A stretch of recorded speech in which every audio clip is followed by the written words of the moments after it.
Episode 47. The First Betrayal. The system does not object. Karthik realizes this before he understands anything else. There is no pressure spike, no distortion, no warning sensation sharpening behind his eyes when the thought first forms. The air does not thin. Sound does not flatten. The minute does not tense in preparation. Everything remains ordinary, which is how he knows the idea is possible. They are standing on the platform at 3:07. The train delayed again. The crowd packed tighter than necessary. Bodies arranged into temporary alliances of impatience. Phones glow. A vendor argues with a commuter about change. Someone coughs repeatedly without covering their mouth. Karthik feels the familiar weight settle in. Not sudden, not violent, just present. The pressure has been with him for weeks now, hovering, evaluating, waiting for a moment where correction would be efficient rather than disruptive. He has learned to recognize its posture. He knows when it is observing. He knows when it is aligning. Tonight it is aligning. He has paid before. Not enough to be cleared. Enough to be postponed. Sleep lost. Focus dulled. Subtle physiological drift that doctors explain away as stress. He has survived every time by shaving off pieces of himself, by offering small concessions that buy him hours or days. But tonight is different. The pressure is heavier, closer. It is no longer asking for fragments. It wants consolidation. Karthik exhales slowly, careful not to panic. Panic accelerates correction. Fear sharpens the system's focus. He has learned that the hard way. He shifts his weight slightly and notices the man beside him. Late 30s, maybe early 40s. Office job posture. Shoulders rounded forward from years at a desk. A wedding ring worn thin, polished smooth by habitual rotation. Shoes scuffed but clean. Nothing remarkable. What makes Karthik notice him is not who he is. It is what he is not feeling. The pressure does not touch him. It bends around him. Karthik narrows his awareness, testing the sensation the way he has trained himself to. The pressure remains centered on him, dense and precise. The man remains outside its radius entirely. That should not be possible. Selection does not miss people this close. Unless they are not carrying load. Unless they are available. Karthik's heartbeat accelerates. He swallows. The thought arrives fully formed, without emotion. The system enforces balance, not fairness. He has heard the phrase before, passed quietly between people who have noticed too much. It has always sounded theoretical, abstract. Until now. The train announcement crackles overhead, garbled by static. The crowd groans. Time stretches uncomfortably thin. The pressure tightens. Karthik feels the system beginning to finalize. He has seconds. He steps slightly closer to the man. Not abruptly, casually. The way bodies shift naturally in crowds when space compresses. Their shoulders brush. The pressure flickers. Just a tremor. Karthik's breath catches. The man frowns and shifts away instinctively, discomfort registering on his face. The pressure snaps back onto Karthik immediately, sharper than before. No, that is not enough. Accidental contact does not transfer load. The system requires intention, not guilt, not malice. Intention. Karthik's mind races. He does not think of the word betrayal. He thinks of redistribution, of efficiency, of survival. "I'm sorry," he says quickly, turning toward the man, lowering his voice. "Can I ask you something?" The man looks wary. "What?" Karthik keeps his posture open, non-threatening, human. "I think something's wrong with me," he says. "I keep losing time, just for moments. Doctors can't explain it. This is not entirely a lie." The man hesitates, glancing around as if considering escape routes. Karthik feels the pressure surge again. Karthik continues, choosing his words carefully. "I don't feel safe being alone when it happens." The wording matters. He does not say help me. He does not say save me. He does not say take this. He lets the implication hang. The man exhales slowly, irritation and decency colliding behind his eyes. "I don't know you," he says. "I know," Karthik replies. "That's why I'm asking." The pressure peaks.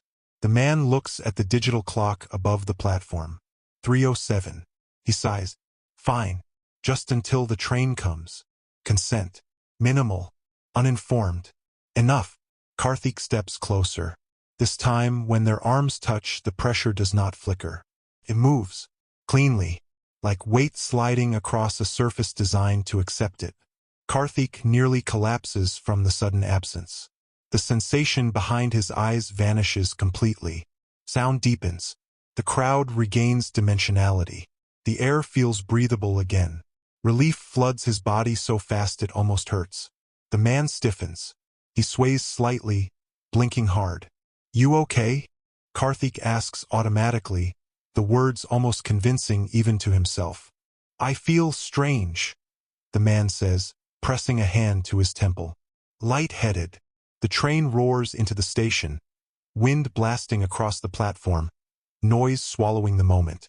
The timing is perfect. Doors slide open. The crowd surges forward. Karthik allows himself to be carried with it. He boards a different car.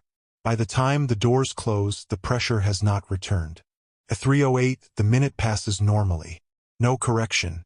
No selection. Karthik stands gripping the overhead rail, chest rising and falling steadily. It worked. He survived. Through the glass, as the train begins to move, he catches a glimpse of the platform. The man has dropped to his knees. People are shouting now. Someone is waving frantically. A small circle forms around him as others step back, uncertain, unwilling to be involved. Karthik looks away. The train accelerates. His phone buzzes in his pocket. A notification clears itself. A calendar alert disappears. A deadline dissolves. A debt removed. Karthik feels nothing. Not guilt. Not triumph. Just a quiet, chilling clarity. The system did not resist. It did not punish. It did not even hesitate. It accepted the transfer. Balance restored. Karthik leans his head back against the window and closes his eyes. He tells himself he had no choice. That survival demanded sacrifice. That the system would have taken someone anyway. That this was efficient. That morality is a luxury for those not being corrected. He almost believes it. Almost. At 3:07 the next night, Karthik feels nothing at all. No pressure. No warning. No evaluation. The silence is complete, which is how he knows the cost has been paid. Just not by him. Karthik expects the pressure to return. It doesn't. That absence follows him for days, settling into his life like a reward that was never promised but fully delivered. He wakes without the familiar weight behind his eyes. His thoughts move cleanly. His body feels aligned again, not fighting itself for priority. For the first time in weeks, he feels normal. That should frighten him. Instead, it reassures him. The system has accepted the exchange. He goes to work. He finishes tasks early. Conversations feel lighter, less encumbered by the invisible drag that once slowed his responses. He laughs easily, sleeps deeply, eats without nausea. 3:07, nothing happens. The silence is complete. Karthik does not mark it on his calendar anymore. That is how the corrosion begins. Not with guilt, with permission. On the fourth day, he searches for news. Not obsessively, casually. A few local alerts, hospital admissions, transit delays. He tells himself he is just being careful, staying informed. He does not expect to find anything. He does. A short article buried under commuter updates. Man collapses at central platform. Condition unknown. No name. No photo. No follow-up. Karthik reads it once, then scrolls past. The system has already balanced the equation. Details are no longer relevant. That night, he dreams of standing in a crowded room where everyone is carrying something heavy. Some people stagger. Some kneel. Some drop their load and collapse. He stands empty-handed. No one looks at him. When he wakes, his heart rate is calm. The dream does not feel symbolic. It feels instructional. The next opportunity arrives sooner than he expects.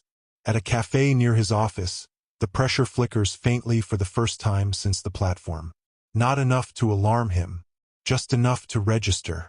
A reminder. He looks around instinctively. The woman at the next table is rubbing her temples, eyes closed. Her posture mirrors the way his once did when the system hovered close. The pressure brushes past Karthik and touches her briefly, then retreats. Karthik freezes. The realization is immediate and devastating in its simplicity. The transfer was not a one-time anomaly. It was a proof of concept. The system has learned something. He finishes his coffee and leaves quickly. 3:07, nothing happens. But something has changed. Karthik starts noticing patterns. The pressure no longer behaves like a personal threat. It behaves like a resource looking for redistribution. When it brushes him now, it does so lightly, as if checking availability rather than preparing correction. He is no longer a target. He is a conduit. That understanding settles into him slowly, without drama. He tells himself he will never do it again. That the first time was survival, an emergency, a necessary compromise. But the world does not organize itself around moral intentions. It organizes itself around results. A week later, he feels the pressure spike sharply during a meeting. Not at 3:07. Early. The system is accelerating. Karthik's chest tightens. He looks around the conference room. 8 people sit at the table. All engaged. All focused. One man at the far end is distracted, scrolling on his phone. Younger. Less anchored. Not fully present. Available. Karthik's pulse races. He grips the edge of the table, knuckles whitening. No, he tells himself. The pressure tightens. Not like this. He shifts his chair slightly closer to the man. The pressure flickers. Karthik pulls back immediately. The pressure snaps onto him harder. The meeting room feels brittle. Sound thins. Time compresses. He feels seconds slipping away. No one notices. The system does not announce itself. Karthik makes his choice without ceremony. He leans toward the man and says quietly, "Hey, can you cover this point? I'm not feeling great." The man looks up, startled. Sure." The words are harmless. The intent is not. Karthik shifts closer as the man begins speaking, their shoulders nearly touching. The pressure slides. Karthik feels it move, unmistakable now. The relief is immediate. The man falters mid-sentence. He blinks rapidly, voice catching. "Sorry," he says, rubbing his forehead. "Lost my train of thought." The room laughs lightly. The meeting continues. Karthik sits back, breathing evenly. The system does not intervene. That is when he understands the true cost. The system does not just allow betrayal. It normalizes it. The man avoids him afterward. Not consciously. Instinctively. Their conversation patterns shift. The man becomes hesitant around Karthik, as if his body remembers something his mind does not. Social fabric adjusts. Damage propagates quietly. Karthik tells himself this is not his fault. He did not push the man. He did not lie explicitly. He did not intend harm. But intent no longer matters. Only outcome. At home, Karthik stares at his reflection in the mirror. He looks better than he has in months. Healthier, sharper, unburdened. That is the most damning evidence of all. He is benefiting. At 3:07, the pressure does not appear. Instead, something else does. A sense of distance. Not from time. From people. Conversations feel thinner. Eye contact breaks more quickly. Interactions feel transactional, as if something in him now signals risk at a level no one can articulate. The system has not marked him physically. It has marked him socially. He is becoming isolated without being alone. Weeks pass. The pressure rarely touches him now. When it does, he knows exactly what to do. He does it faster each time. More efficiently. Less hesitation. Each transfer costs him less emotionally. That is the fracture. Not the act. The ease. One night he dreams again. This time he is not empty-handed. He is holding a scale. On one side, weight accumulates endlessly. On the other, people step on and off without understanding why they feel heavier afterward. Karthik wakes with a sense of profound clarity. He has crossed a threshold. There is no way back to innocence. Not because the system would punish him, because it never will. The system has found something better than fear. It has found cooperation. At 3:07 the next night, Karthik feels nothing. No pressure. No warning. No acknowledgement. He understands what that means. He is no longer being evaluated. He has become part of the mechanism. The first betrayal was not a crime. It was a prototype, and time has already begun scaling it.